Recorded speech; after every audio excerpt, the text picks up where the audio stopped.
दोस्तों प्रदीप गिरी एकेडमी इस चैनल में आपका बहुत बहुत स्वागत है। अगर आप हमारे चैनल से फर्स्ट टाइम जुड़ रहे हो तो आप सभी लोगों से मेरा एक ही रिक्वेस्ट है कि प्लीज़ याद से हमारे इस चैनल को आप सब्सक्राइब कर दो, मुझे बहुत अच्छा लगेगा। और हर बच्चा AKTU यूनिवर्सिटी का हर बच्चा दोस्तों नीचे कमेंट करेगा, जिससे मेरे अंदर मोटिवेशन आएगा और मैं आपके लिए और भी काम करूंगा। और आपसे रिलेटेड दोस्तों मैंने कोर्सेस एप्लीकेशन पे बनाया है जिसका बहुत ही मिनिमम प्राइस है। अगर आप चाहते हो तो आप उससे भी जुड़ सकते हो, आप देख सकते हो। चलते हैं वन बाय वन चीज़ों को स्टार्ट करते हैं दोस्तों, और फटाफट अपनी चीज़ों को कवर करने की कोशिश करते हैं। अब देखो दोस्तों, सबसे पहले मैं आपको स्टार्ट कराता हूँ इनवर्स ऑफ मैट्रिक्स से। अब देखो इनवर्स ऑफ मैट्रिक्स की चीज़ें कैसी है। हाँ, क्योंकि आपको पहला टॉपिक है इनवर्स ऑफ मैट्रिक्स, तो आपको inverse of matrix find out करने आना चाहिए। अब देखो दोस्तों, यहाँ पे अगर आप ध्यान से देखोगे तो सबसे पहले अपने को डिटर्मिनेंट निकालना है, क्योंकि ये वन शॉट वीडियो है तो फटाफट मुझे कवर करा के देना है। डिटर्मिनेंट का आंसर क्या नहीं होना चाहिए दोस्तों? जीरो नहीं होना चाहिए। अगर जीरो नहीं होगा तो ए इनवर्स क्या होगा दोस्तों? एग्जिस्ट होगा। एंड दोस्तों इसके बाद हमें ये यूज करना है A into A inverse which is equal to आई।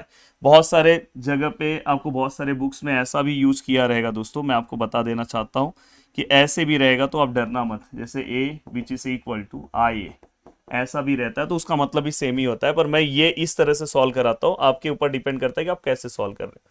तो ये वाला पार्ट अगर आप लोगे तो आप पूरा का पूरा पार्ट सॉल्व कर सकते हो। अब जो ए वाला पार्ट है उसको अपने को कन्वर्ट करके किस में लेके जाना है दोस्तों? आई में। आई मतलब आइडेंटिटी मैट्रिक्स। अब कभी भी अगर 2x2 का कोई मैट्रिक्स दिया है आपको, जनरली 3x3 का ही आपके एग्जाम में पूछा जाता है, अगर इसको आई में कन्वर्ट करना है तो पहले यहाँ पे जीरो पहले यहाँ पे वन लेकर आना है, फिर यहाँ पे जीरो लाना है, फिर यहाँ पे वन लाना है, और नेक्स्ट स्टेप में यहाँ पे जीरो लेकर आना है। शायद नीचे होगा, दिखाना चाहता हूँ, ये देखो। देखो ऐसे ये टोटल 4 स्टेप्स है। अगर समझो अगर ये 3x3 का मैट्रिक्स है, 3x3 का मैट्रिक्स है, अगर मुझे इसको कन्वर्ट करना है तो मैं किस तरह से करूंगा? तो दोस्तों यहाँ पे वन आएगा, देन ये दोनों जीरो, देखो ये दोनों जीरो, फिर ये बीच में वन आएगा, फिर ऊपर नीचे जीरो, एंड दोस्तों लास्ट में वन आएगा। तो देखो मैं आपको दिखाना चाहता हूँ, और लास्ट में वन आने के बाद लास्ट के ये दोनों जीरो। तो ये स्टेप्स आपको फॉलो करना है। अब देखो इससे रिलेटेड मैं एक सम ले रहा हूँ, देखो फाइंड ए इनवर्स। अब मैं इसको ERT मेथड से सॉल्व करके दिखाना चाहता हूँ। देखो ये हमारे पास पार्ट है। सबसे पहले आपको पता है इसका डिटर्मिनेंट निकालेंगे। डिटर्मिनेंट निकाल के इसका आंसर कितना है दोस्तों? वन। अगर वन आंसर आया तो हम क्या बोल सकते हैं दोस्तों? नॉट इक्वल टू जीरो, और ए इनवर्स एग्जिस्ट है। देन इसके बाद हमने ये देखो A into A inverse which is equal to I लिया। अब यहाँ पे ए का जो भी वैल्यूज है हमने रख दिया। आई यहाँ पे देखो ए इनवर्स है, आई का जो भी वैल्यूज है। अब मैं क्या करूंगा दोस्तों? सबसे पहले अपने को यहाँ पे वन चाहिए, तो मैं क्या करूंगा? टू है, अगर मुझे वन करना चाहिए तो मैं किससे डिवाइड करूंगा? टू से। तो यहाँ पे वन आ गया। अब वन आने के बाद दोस्तों देखो पूरा इक्वेशन टू से डिवाइड होगा। ये पूरा देखो, ये -1/2 भी टू से, तो जीरो है तो जीरो ही रहेगा, 1/2। एंड दोस्तों ये जीरो और जीरो। अब पहला पार्ट होने के बाद अब दूसरा पार्ट हमें क्या करना है वो आपको ध्यान रखना है दोस्तों। अब जैसे ही आपने यहाँ पे ये कवर कर दिया तो अब इसको जीरो लेकर आना है। अब इसको जीरो, क्योंकि ये दोनों को जीरो लाना है तो ये ऑलरेडी जीरो, इसको जीरो लाना है। तो फॉर्मूला कैसे बनाते हैं सिखा रहा हूँ। ये कौन से रो में है? सेकेंड रो में। किसका हेल्प लेंगे? फर्स्ट रो का। यहाँ पे क्या है दोस्तों? फाइव। फाइव का अपोजिट क्या है? -5। तो देखो R2 - 5R1। तो यहाँ पे ये फॉर्मूला अप्लाई करोगे, अपने आप यहाँ पे जीरो आएगा। और बाकी के ये सब वैल्यूज अगर ये निकालना है तो ये दोनों वैल्यूज इसमें पुट करो, ये मिलेगा। ये यहाँ का वैल्यूज निकालना है तो ये दोनों वैल्यूज यहाँ से पुट करो, ये मिलेगा। ये निकालना है तो ये दोनों इसके अंदर पुट करो, आपको मिल जाएगा। देन ये निकालना है तो ये दोनों इसके अंदर पुट करो, ये मिलेगा। ये वाले वैल्यूज को निकालना है तो ये दोनों इसके अंदर पुट करो, मिल जाएगा। और बाकी के वैल्यूज को सेम एज इट इज रखना है। अब देखो दोस्तों यहाँ पे वन आ गया, जीरो, डबल जीरो। अब आप स्टेप याद करो, उसके बाद बीच में वन लाना था, वन है तो ऊपर और नीचे जीरो लाना है इस वाले वन की हेल्प से। तो अगर मैं देखूंगा, एक सेकेंड, थोड़ा सा अर्जेंट कॉल है ऑफिस से मेरे। चलते हैं दोस्तों। एक्चुअली आपको अब दोपहर का टाइम चल रहा है, मैं मेरा ऑफलाइन बैच भी आपको पता होगा, तो उसके भी लगातार कॉल्स अगर कुछ आएंगे तो अर्जेंट मुझे रिसीव करना होता है। अब देखो यहाँ पे ये दो जीरो हो गया, यहाँ पे वन कर दिया। अब ये दोनों को जीरो करना है, इसमें ये जीरो है, इसको वन करना है, इसको वन करना है। तो देखो क्या मैं फॉर्मूला यूज करूंगा, ध्यान से देखना। देखो यहाँ पे होगा,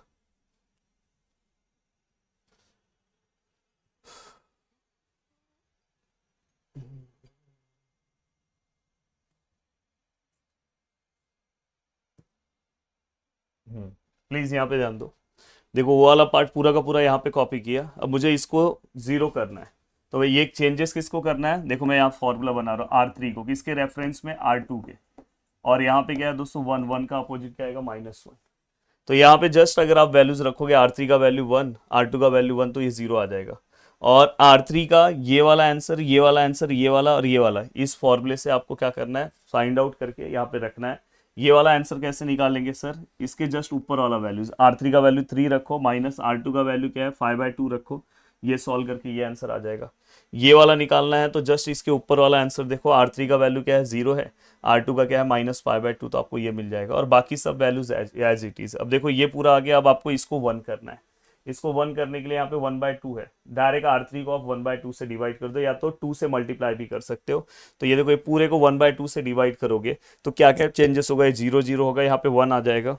अब देखो दोस्तों ये 1/2 से डिवाइड होगा तो 2 कैंसिल हो जाएगा, डायरेक्ट यहाँ पे 5 आएगा, और ये माइनस ऑफ, देखो ऐसा आ जाएगा -1 ऑफ 1/2, तो ये 2 ऊपर आ जाएगा तो -2 हो जाएगा, और यहाँ पे भी 1 ऑफ 1/2 मतलब 2 हो जाएगा। अब दोस्तों यहाँ तक का पार्ट होने के बाद अब नेक्स्ट हमें क्या करना है, ये दोनों को 0 करना है। सेम फॉर्मूला, चेंजेस किसको करना है, R1 को। तो R1 को किसके रेफरेंस पे, अब इसका रेफरेंस लेना R3 का, तो यहाँ पे क्या आएगा 1/2 का अपोजिट प्लस 1/2। यहाँ पे किसको चेंज करना है, R2 को, विथ रेफरेंस टू किसका लेना है दोस्तों, R3 का। यहाँ 5/2 का अपोजिट -5/2, और जस्ट ये दोनों की जगह पे 0 आ जाएगा। और ये वाले फर्स्ट रो को चेंज करने के लिए ये फॉर्मूला, सेकंड रो को चेंज करने के लिए ये फॉर्मूला, जस्ट वैल्यू पुटअप किया। इस पूरे का मतलब होता है आइडेंटिटी मैट्रिक्स 1, जिसको हम I बोलते हैं, I इंटू ए इनवर्स। तो फाइनली यहाँ पे आंसर आ गया। तो यहाँ पे आपको डायरेक्टली यहाँ पे आपको आंसर मिल गया। अब ये पूरा का पूरा पार्ट होने के बाद, ठीक है सर ए इनवर्स समझ में आए। अब दोस्तों अब यहाँ पे बारी आती है मैट्राइसिस की, जिसमें से आपको आइडेंटिटी मैट्रिक्स पता है, ये 3/3 का आइडेंटिटी है, 2/2 का है। देन दोस्तों इसको हम कॉलम्स बोलते हैं, इसको हम रो बोलते हैं, सब बेसिक आपको पता होना चाहिए, इसमें कोई चेंजेस नहीं होना चाहिए। सिंगुलर मैट्रिक्स मतलब जिसका डिटर्मिनेंट 0 है, और नॉन सिंगुलर मतलब जिसका डिटर्मिनेंट 0 नहीं है। अब ये पूरा का पूरा पार्ट होने के बाद दोस्तों अब डायरेक्ट हम आते हैं जो आपके लिए इंपॉर्टेंट पार्ट है, रैंक ऑफ मैट्रिक्स, जहां से आपको क्वेश्चंस आने के चांसेस रहते हैं। अब रैंक ऑफ मैट्रिक्स की अगर मैं बात करूं तो रैंक ऑफ मैट्रिक्स को हम किस तरह से निकालते हैं, अगर आप यहाँ पे ध्यान से देखोगे तो नंबर्स कितने दिखाई दे रहे हैं, 1 दिखाई दे रहा है। यहाँ पे देखोगे तो 1 दिख रहा है, यहाँ पे कोई नंबर्स नहीं है, तो मतलब इसका रैंक कितना है दोस्तों, 2 है। इस वाले पार्ट को अगर आप ध्यान से देखने की कोशिश करोगे तो यहाँ पे नंबर्स है, यहाँ पे नंबर्स है, यहाँ पे नंबर्स है, तो इसका रैंक कितना हो गया दोस्तों, 3 है। यहाँ पे भी रैंक कितना आएगा दोस्तों, 3 है। तो ये भी आपको समझ में आ गया। अब मैं अगर आगे की ओर बढ़ूं, देखो यहाँ पे अब थोड़ी बहुत चीजें, थोड़ा सा बेसिक आप समझ लोगे ना तो आपको चीजें बहुत आसान हो जाएगी। जैसे अगर सपोज यहाँ पे, अगर मुझे यहाँ पे जैसे 3 है, तो आपको ये पता है कि 1 लेकर आना है, तो मैं क्या करूंगा दोस्तों, या तो चलो नॉर्मल फॉर्म क्या होता है वो सीख लो। नॉर्मल फॉर्म के थ्रू अगर मुझे रैंक लेकर आना है, एक होता है इकोलॉन फॉर्म और एक होता है नॉर्मल फॉर्म, दोनों मैं समझा देना चाहता हूँ। नॉर्मल फॉर्म में हम क्या करते हैं, जैसे मैं आपको एक एग्जांपल के तौर पे बताना चाहता हूँ। जैसे मैं यहाँ पे एक एग्जांपल लेता हूँ, अगर सपोज यहाँ पे कोई भी एक एग्जांपल ले रहा हूँ, यहाँ पे 3 है, 2 है, 1 है, 5 है, 9 है, 4 है, 6 है, 3 है, 2 है। अब मुझे अगर रैंक फाइंड आउट करना है तो मैं सबसे पहले इसको क्या करूंगा, 1, आपको आता है R1 को डिवाइड बाय 3। फिर मैं ऐसे नीचे की ओर देखूंगा, ये दोनों को 0 करूंगा रो के हेल्प से। फिर जैसे ही मैं नीचे देखूंगा, सामने देखूंगा, ये दोनों को 0 करूंगा कॉलम के हेल्प से। अब ये दोनों होने के बाद देन दोस्तों अब बीच वाला वैल्यूज जो है उसको 1 करूंगा, फिर नीचे देखूंगा इसको 0, फिर यहाँ देखूंगा इसको 0, फिर इसको 1। तो इस तरह से हम नॉर्मल फॉर्म के सम को सॉल्व करते हैं। वही अगर आप इकोलॉन फॉर्म के सम को सॉल्व कर रहे हो तो कोई दिक्कत नहीं। यहाँ पे जैसे 1 2 3 4 5 6 9 4 है, तो आपको क्या करना है, यहाँ पे आपको डायरेक्ट ये 1, उसके नीचे के सभी वैल्यूज को 0, फिर इसके जस्ट नीचे आओ, इसको अगर 1 नहीं करोगे तो भी चलेगा, बस उसके नीचे के एलिमेंट्स को 0 करो। अब ये करते कैसे हैं ये मैं आपको सिखा दूं, फिर आप आराम से, आपके लिए बहुत इजी हो जाएगा दोस्तों। देखो सबसे पहले एक बेसिक है कि अगर समझो यहाँ पे मुझे 1 लेकर आना है, तो या तो आप इंटरचेंज कर सकते हो, ये सेकेंड रो को फर्स्ट रो में ले लो, सबसे अच्छा है, ये हो गया। दूसरा कि अगर सपोज यहाँ पे आपको 1 लेकर आना है, इसमें कोई इंटरचेंज नहीं है, तो आप R1 को 4 से डिवाइड कर दो, ये भी आपको पता है। अब तीसरी चीज दोस्तों कि यहाँ पे माइनस वाला फंडा, जैसे यहाँ पे 1 है, ये दोनों को 0 करना, तो आपको पता है R2 को चेंज करो विथ रिस्पेक्ट टू R1, -2 है तो +2, R3 को चेंज करो विथ रिस्पेक्ट टू R1, यहाँ पे 3 है तो -3 लिखो। सेम अगर आप यहाँ पे आ रहे हो, अब देखो यहाँ पे ये सेकेंड रो है, इसलिए R2 with respect to R1, R3 with respect to R1, -5 का +5, -2 का +2। अब देखो दोस्तों यहाँ पे अगर मैं इसे चेंज करने की कोशिश करूं तो इसे हम किस तरह से चेंज करते हैं, अगर आप ध्यान से अच्छे से देखने की कोशिश करोगे तो दोस्तों देखो, reduce the rank into the normal form and also find its rank, मतलब reduce the matrix into normal form and also find its rank, हमें normal form में convert करना है रैंक। तो सबसे पहला पार्ट यहाँ 1 आना चाहिए, इंटरचेंज कर दो, नीचे 1 है तो देखो ये सेकेंड रो पूरा का पूरा फर्स्ट पे आ गया, फर्स्ट वाला पूरा का पूरा सेकेंड पे आ गया। अब देखो यहाँ पे, अब ये होने के बाद आपको पता है ये दोनों को जीरो करना है। अब ये दोनों को जीरो करना है, R2 को चेंज करना है with respect to R1, R3 को चेंज करना है विथ रिस्पेक्ट टू R1। यहाँ पे 3 है -3, 3 है -3।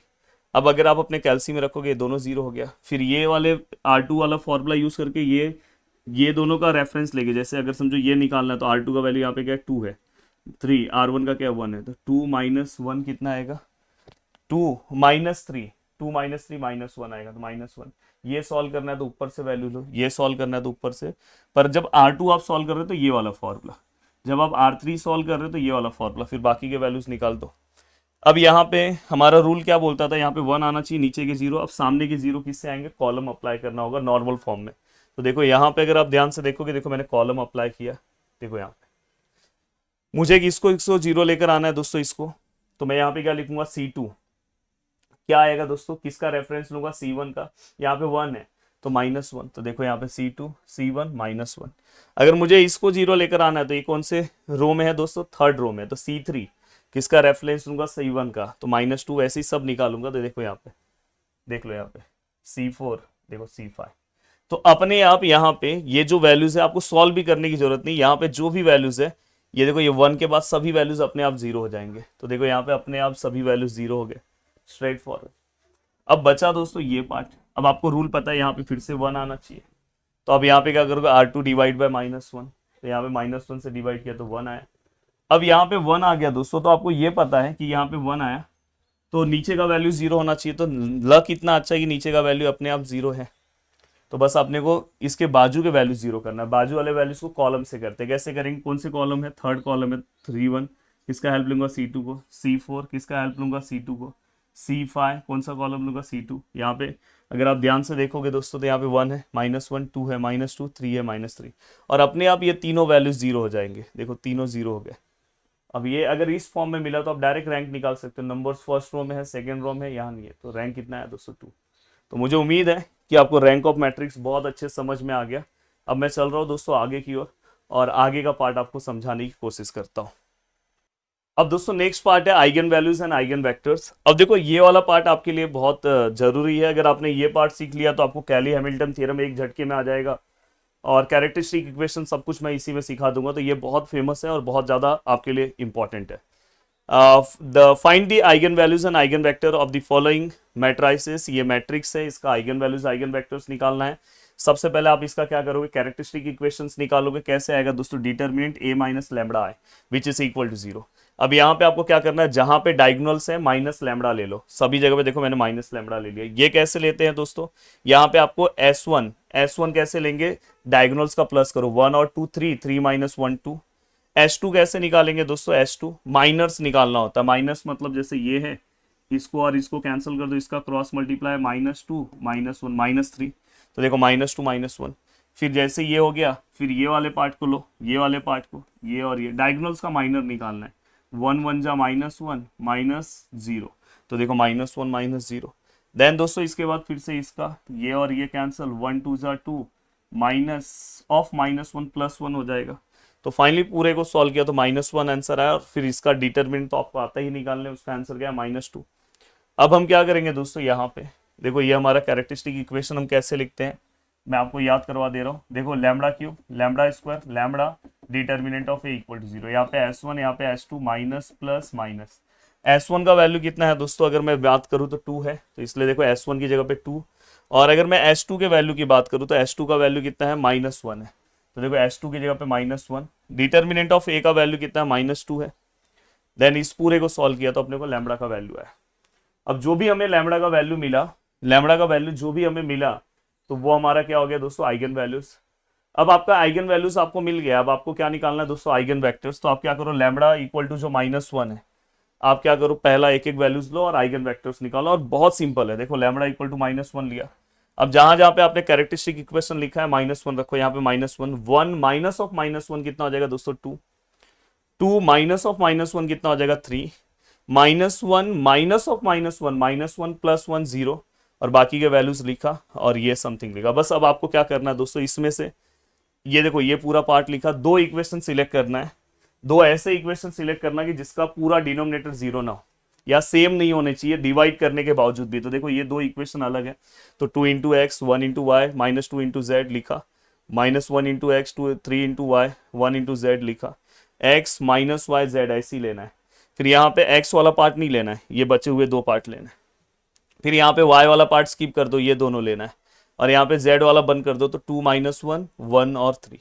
फिर ये देखो x है, 1 1 जा 1 3 2 जा 6, तो यहाँ पे क्या -6। देन यहाँ पे 2 1 जा 2 1 2 जा 2, तो यहाँ पे देखोगे तो माइनस माइनस प्लस हो जाएगा। देन 6 और माइनस ऑफ +1। अब ये पूरा का पूरा पार्ट होने के बाद यहाँ पे 1 + 6, यहाँ पे 0, यहाँ पे 7 और फाइनली अगर देखो ये पूरा का पूरा पार्ट लिखा, पूरा इक्वेशन 7 से डिवाइड होगा 1 0 1। और फाइनली दोस्तों देखो -0 को रहता नहीं, तो आपको पहला आइगन वेक्टर्स मिल गया। सेम अब आपके पास आइगन वेक्टर्स 2 है, सभी जगह पे आप 2 रखो और 2 रखने के बाद आपको फाइनल ये इक्वेशन मिला। फिर ये देखो यहाँ पे भी दो इक्वेशन बनाओ, देखो दो इक्वेशन कोई भी एक ले लो, जैसे मैंने फर्स्ट एंड सेकंड लिया उसको सॉल्व किया। अगर यहाँ 0 यहाँ 0 यहाँ 0 मिल गया, तीनों पे 0 मिल गया, तो समझ जाना आपने इक्वेशन गलत चॉइस किया, फिर दूसरा इक्वेशन ले लो। एंड दोस्तों फाइनली फिर इसके बाद यहाँ पे भी आपको आइगन वेक्टर्स मिल गया। एंड तीसरा लैम्बडा इक्वल टू 1, ये देखो ये इक्वेशन है। एंड दोस्तों फाइनली यहाँ पे भी आपके दो इक्वेशन बनेंगे और फाइनली आप एक बार ट्राई कर लो। तो ऐसा आपका एक प्रैक्टिस हो गया। ठीक है सर, ये हो गया। अब ये होने के बाद अब चलता हूं दोस्तों कैली हैमिल्टन थ्योरम पे। कैली हैमिल्टन थ्योरम क्या बोलता है, पूरा का पूरा पार्ट बहुत सिंपल है। अगर आप एक पार्ट देख लोगे तो देखो आपका रैंक ऑफ मैट्रिक्स भी करवा दिया, इनवर्स भी करवा दिया, आइगन वैल्यूज आइगन वेक्टर्स भी करा दिया, और आपका यहाँ पे कैली हैमिल्टन थ्योरम भी। देखो यहाँ पे क्या बोला है, वेरीफाई कैली हैमिल्टन थ्योरम यहाँ पे बोला है and use it to find A inverse. सबसे पहले वेरीफाई करना है, तो वेरीफाई के लिए देखो स्टार्टिंग का पार्ट सेम है, कैरेक्टरिस्टिक इक्वेशन निकालो, ये तो आपको आता ही निकालने। कैरेक्टरिस्टिक इक्वेशन आपने निकाल लिया, बस इसको सॉल्व मत करना, जैसे हमने वहां पे लैम्बडा का वैल्यू निकाला था यहाँ पे मत निकालो। या according to Cayley Hamilton theorem please AKTU के हर एक ग्रुप में इस वीडियो को शेयर कर दो, जिससे मेरे अंदर मोटिवेशन बना रहे। जैसे मैं बाकी यूनिवर्सिटी के स्टूडेंट को हेल्प करता हूँ, तो मैं चाहूँ कि वैसे मैं आपको भी हेल्प करूँ, तो प्लीज। अब दोस्तों यहाँ पे आपने ये पूरा का पूरा पार्ट लिखा, बस आपको क्या करना है, लैम्बडा की जगह पे ए रखना है, सभी जगह पे जहां जहां पे लैम्बडा है मैंने ए रखा। अब आपको क्या करना है, बस ये वाला पार्ट LHS में लेना है और पूरे को सॉल्व करके आपका आंसर निकालना है। जैसे देखो a³ 5² ये देखो, ये हाँ जहाँ पे 1 था वहां पे हमने i लिया i। अब देखो a³ जो आपके पास a है उससे a³ निकाल लो, a है a² निकाल लो, a और यहाँ पे i, और ये पूरे को सॉल्व कर दो और हमेशा इसका आंसर 0 0 ही आता है हर एक सम में लगभग। तो इसको हम क्या बोलेंगे, कैली हैमिल्टन क्या हो गया दोस्तों, वेरीफाई हो गया। अब कैली हैमिल्टन वेरीफाई होने के बाद अब आपको अगर वेरीफाई हो गया, अगर 0 0 आ गया मतलब वेरीफाई हो गया। अब आपको ए इनवर्स निकालना है, तो आपको ये इक्वेशन यूज करना है। और अगर कभी भी ए इनवर्स निकालना है तो पूरे को ए इनवर्स से मल्टीप्लाई कर दो। कभी अगर समझो a⁴ निकालना है तो पूरे को a से मल्टीप्लाई कर दो, क्योंकि आपके पास a³ ऑलरेडी है। तो देखो अगर मुझे ए इनवर्स निकालना है तो पूरे को ए इनवर्स से हमने मल्टीप्लाई अबो बाय ए इनवर्स। अब ए इनवर्स से मल्टीप्लाई कर दिया तो देखो यहाँ पे a³ था a² हो गया, यहाँ पे एक एक a कम हो जाएगा, यहाँ पे a था, एक ही a था गायब हो गया, तो डायरेक्ट i आ जाएगा, कुछ नहीं मतलब i, यहाँ पे i था, a इनवर्स आ जाएगा 0। अब a इनवर्स वहां ले लो, अब यहाँ पे सभी वैल्यूज a² का वैल्यू पुट करो जो पीछे निकाला a और i, और जस्ट वैल्यू पुटअप करो। और बस मुझे ये कमेंट करके बताओ कि आपके यूनिवर्सिटी में कैल्सी यूज कर सकते हैं कि नहीं आप, बस वो मुझे बता दो। चलो मैं एक और ऑफिस से कॉल आ रहा है, फिर आगे का पार्ट कवर कराता हूँ। तो दोस्तों अब लास्ट पार्ट जो है हमारा नॉन होमोजीनियस इक्वेशन और होमोजीनियस इक्वेशन, इसके ऊपर भी आपको सम पूछा जाता है, ये भी मैं आपको बता देना चाहता हूँ। देखो सबसे पहले ये चार्ट आपके लिए बहुत ज्यादा इंपॉर्टेंट है। नॉन होमोजीनियस यहाँ पे जो दिखाई दे रहा है, देखो रैंक ऑफ ए है और यहाँ पे रैंक ऑफ ए बी है, यहाँ पे रैंक ऑफ ए है और रैंक ऑफ ए बी है। अगर समझो रैंक ऑफ ए जो है दोस्तों, अब रैंक ऑफ ए क्या होता है मैं आपको समझा दूं। जैसे फॉर एग्जांपल ये ए मैट्रिक्स है, यहाँ पे समझो ये वेरिएबल्स है और ये बी मैट्रिक्स है।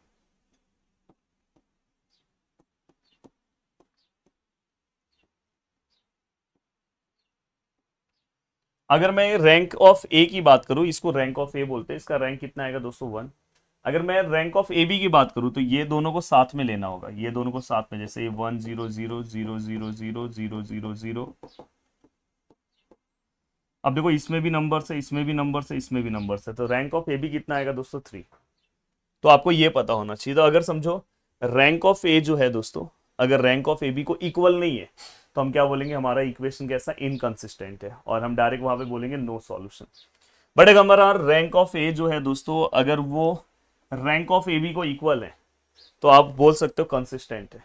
और जहां पे आपको अगर समझो, फिर उसके बाद आपको दो रूल फॉलो करना होगा। आर आर मतलब क्या होता है, रैंक ऑफ ए अगर equal to number of unknown, unknown मतलब एक्स वाई जेड, तो यूनिक सॉल्यूशन है। अगर लेस देन है, नंबर ऑफ अननोन ज्यादा है, तो इन्फिनाइट सॉल्यूशन आएगा। अब ये पूरा का पूरा पार्ट मैंने आपको बहुत अच्छे से समझा दिया, ठीक है, सभी चीजें आपको बहुत अच्छे से समझ में आ गई। अब मैं आगे की ओर बढ़ रहा हूँ। हाँ, ये बहुत इंपॉर्टेंट पार्ट है। जैसे जब भी हम देखो ये वाला पार्ट सॉल्व करते हैं, अगर समझो यहाँ पे 1 है, 0 है, 2 है, -5 है, 3 है, 2 है, 4 है, समझो ये 4 है, 3 है, 6 है। अगर मुझे ये दोनों को जीरो करना है तो आपको पता है कि R2 किसका रेफरेंस लूंगा, R1 का, -5 का अपोजिट +5। R3 किसका रेफरेंस लूंगा, R1 का, 4 का अपोजिट -4। बट दोस्तों अगर सपोज कहीं ऐसा आ गया, जैसे ये 1 है, ये 0 0 है, यहाँ 2 है, ये 5 है, ये समझो यहाँ, और अगर समझो यहाँ पे बिना 1 किए अगर समझो मुझे जीरो करना है, ये 1 नहीं करना है, फिर भी इसको जीरो करना है, इसको डायरेक्ट मुझे जीरो करना है, तो भी आप कर सकते हो ऐसे। इसके पहले अपन क्या करते थे, इसको 1 करके जीरो करते थे, बट बिना 1 किए अगर, वो बस नॉर्मल फॉर्म में किया करो जब रैंक निकालना है। बाकी जितने भी सम्स है डायरेक्ट इसको जीरो कर सकते हो। कैसे करेंगे सर, यहाँ पे ये कौन से रो में R3, ये कौन से रो में R2। यहाँ पे एक डायलॉग याद रखना है, जो तेरा है वो मेरा है, जो मेरा है वो तेरा है।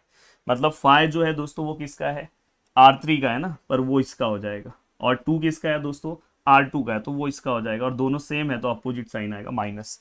देखो सेम है तो माइनस साइन, अगर अपोजिट है दोनों प्लस माइनस है तो यहाँ पे क्या आएगा, प्लस आएगा। तो ये बस आपको ये पता होना चाहिए। जैसे अगर मैं बात करूँ, ये देखो यहाँ पे अगर मुझे इसको चेंज करना है, R3 को जीरो करना है, किसके रेफरेंस में, R2 के। यहाँ पे नंबर्स क्या है दोस्तों, माइनस साइन मत देखो, बस नंबर्स कौन सा है यहाँ लिखो, यहाँ पे जो नंबर यहाँ लिखो, दोनों का साइन सेम है, मतलब बीच में माइनस। ये हमेशा याद रखना है। जैसे अगर समझो ये लिख रहे हो, अगर समझो बिना 1 के इसको जीरो करना है, ये कौन से रो में है, R3, ये कौन से रो में, R2, ये क्या है 5, यहाँ ये 3, माइनस साइन मत लेना, बस ये प्लस माइनस अपोजिट साइन है, प्लस आएगा, डायरेक्ट जीरो हो जाएगा। अब देखो इसका हेल्प आपको इतना अच्छा मिलेगा इसके ऊपर। देखो ये सम है, अगर मैं इस सम की बात करूं, चलो ठीक है नहीं हो रहा है, अगर मैं इस सम की बात करूं दोस्तों, आप आराम से examine the following system, examine the following system for consistency. हमें बस कंसिस्टेंसी चेक करना है दोस्तों। अगर मैं बात करूं तो यहाँ पे देखो ये समथिंग यहाँ पे दिया हुआ है ये। अब यहाँ पे अगर हम ध्यान से देखें तो ax इक्वल टू बी लिखा है।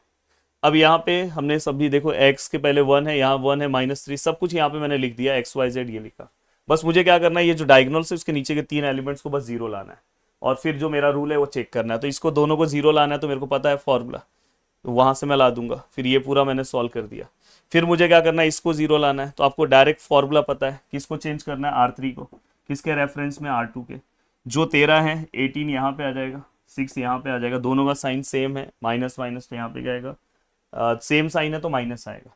और दोस्तों ये देखो ये डिवाइड भी होता है, 6 1 जा 6 3 जा, इसलिए देखो ये वाला पार्ट हमने लिया। अब यहाँ पे जीरो आ जाएगा डायरेक्ट, और बाकी के वैल्यूज को आपको सॉल्व करना होगा इस फॉर्मूले के अकॉर्डिंग, R3 के तो ये, और बाकी वैसे ही लिखना है। अब जैसे ही आपने ये सॉल्व कर दिया, ठीक है, ये हो गया। अब इसका रैंक की अगर आप बात करोगे तो इसका रैंक कितना है दोस्तों, 2 है। देखो ना रैंक कितना है, इसमें नंबर से, इसमें नहीं है, तो रैंक 2 है।